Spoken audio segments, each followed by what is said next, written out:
7.2 Protein Synthesis. Lesson Objectives.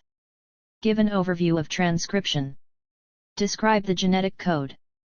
Explain how translation occurs. Vocabulary. Codon. Genetic code. Promoter. Protein synthesis. Transcription. Translation. Introduction. The process in which cells make proteins is called protein synthesis. It actually consists of two processes, transcription and translation. Transcription takes place in the nucleus. It uses DNA as a template to make an RNA molecule. RNA then leaves the nucleus and goes to a ribosome in the cytoplasm, where translation occurs. Translation reads the genetic code in mRNA and makes a protein. Transcription. Transcription is the first part of the central dogma of molecular biology, DNA-RNA. It is the transfer of genetic instructions in DNA to mRNA. During transcription, a strand of mRNA is made that is complementary to a strand of DNA. Figure below shows how this occurs. A detailed video about transcription is available at this link, http://vcell.ndsU.edu/animations/transcription/movie-flash.htm. Lesson content. Overview of transcription. Transcription uses the sequence of bases in a strand of DNA to make a complementary strand of mRNA. Triplets are groups of 3 successive nucleotide bases in DNA. Codons are complementary groups of bases in mRNA. Steps of transcription. Transcription takes place in 3 steps: initiation, elongation, and termination. The steps are illustrated in figure below. Initiation is the beginning of transcription. It occurs when the enzyme RNA polymerase binds to a region of a gene called the promoter. This signals the DNA to unwind so the enzyme can read the bases in one of the DNA strands. The enzyme is ready to make a strand of mRNA with a complementary sequence of bases. Elongation is the addition of nucleotides to the mRNA strand. Termination is the ending of transcription. The mRNA strand is complete, and it detaches from DNA. Lesson content.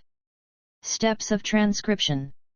Transcription occurs in the 3 steps: initiation, elongation, and termination, shown here. Processing mRNA. In eukaryotes, the new mRNA is not yet ready for translation.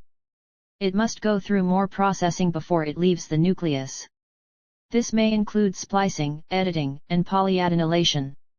These processes modify the mRNA in various ways. Such modifications allow a single gene to be used to make more than one protein. Splicing removes introns from mRNA, see figure below. Introns are regions that do not code for proteins. The remaining mRNA consists only of regions that do code for proteins, which are called exons.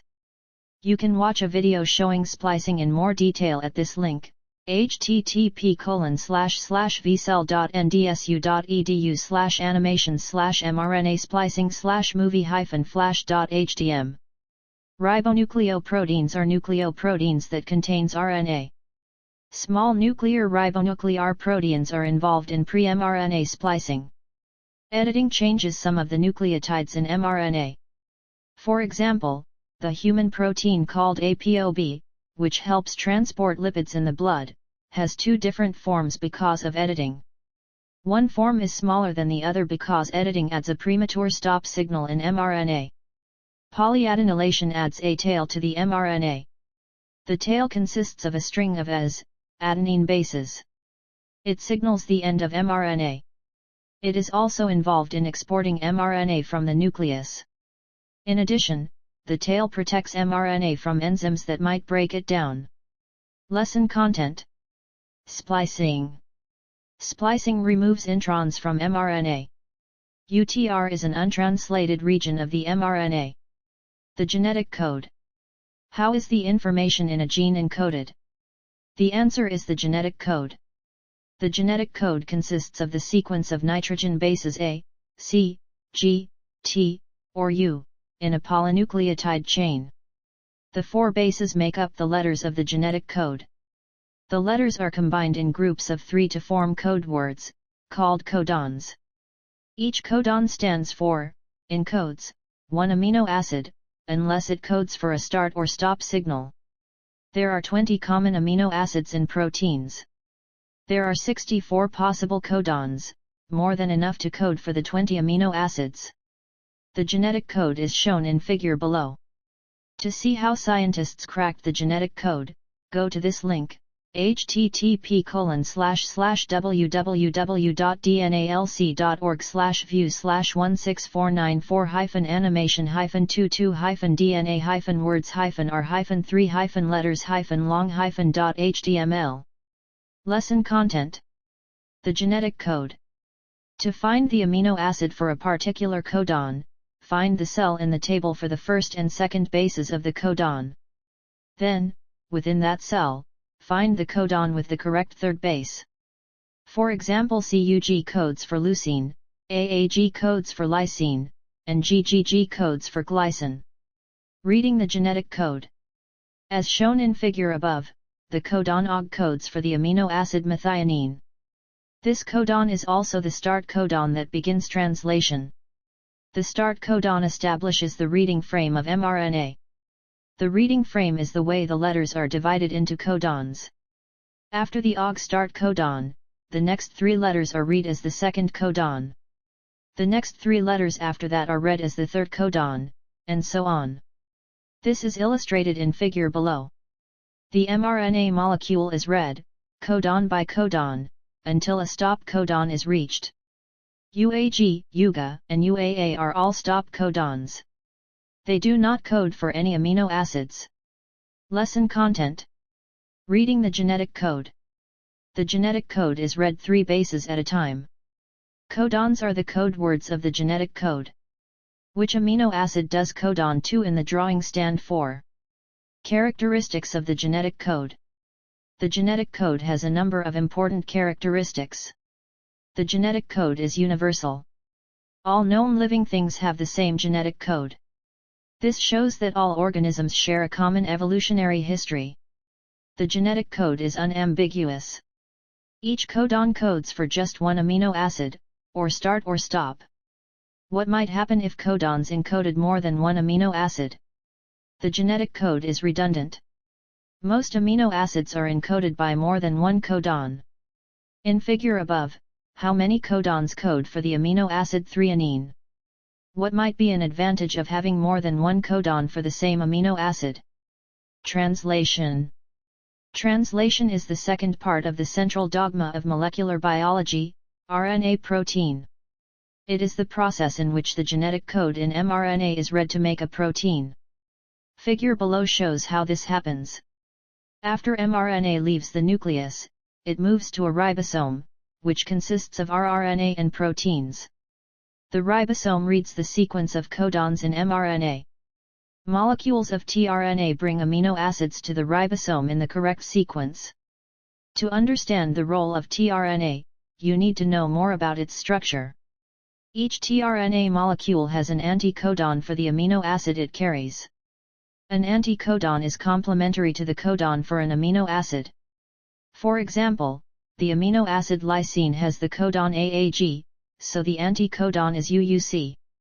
Therefore, lysine would be carried by a tRNA molecule with the anticodon UUC. Wherever the codon AAG appears in mRNA, a UUC anticodon of tRNA temporarily binds. While bound to mRNA, tRNA gives up its amino acid. Bonds form between the amino acids as they are brought one by one to the ribosome, forming a polypeptide chain. The chain of amino acids keeps growing until a stop codon is reached. To see how this happens, go the link below. http://www.youtube.com/watch?b606urb1d38, 129. Lesson content. Translation. Translation of the codons in mRNA to a chain of amino acids occurs at a ribosome. Find the different types of RNA in the diagram. What are their roles in translation? After a polypeptide chain is synthesized, it may undergo additional processes. For example, it may assume a folded shape due to interactions among its amino acids. It may also bind with other polypeptides or with different types of molecules, such as lipids or carbohydrates. Many proteins travel to the Golgi apparatus to be modified for the specific job they will do. You can see how this occurs by watching the animation at this link, http://vcell.ndsu.edu/animation/protein modification/movie-flash.htm. Lesson Summary. Transcription is the DNA-RNA part of the central dogma of molecular biology. It occurs in the nucleus. During transcription, a copy of mRNA is made that is complementary to a strand of DNA. In eukaryotes, mRNA may be modified before it leaves the nucleus. The genetic code consists of the sequence of bases in DNA or RNA. Groups of 3 bases form codons, and each codon stands for one amino acid, or start or stop. The codons are read in sequence following the start codon until a stop codon is reached. The genetic code is universal, unambiguous, and redundant. Translation is the RNA protein part of the central dogma. It occurs at a ribosome. During translation, a protein is synthesized using the codons in mRNA as a guide. All 3 types of RNA play a role in translation. Lesson review questions. Recall. 1. Describe transcription. 2. How may mRNA be modified before it leaves the nucleus? 3. What is the genetic code? What are codons? 4. Outline the steps of translation. Apply concepts. 5. Use the genetic code in figure above to translate the following segment of RNA into a sequence of 5 amino acids. GUCGCGCAUAGCAAG. Think critically. 6. The genetic code is universal, unambiguous, and redundant. Explain what this means and why it is important. 7. How are transcription and translation related to the central dogma of molecular biology? Points to consider.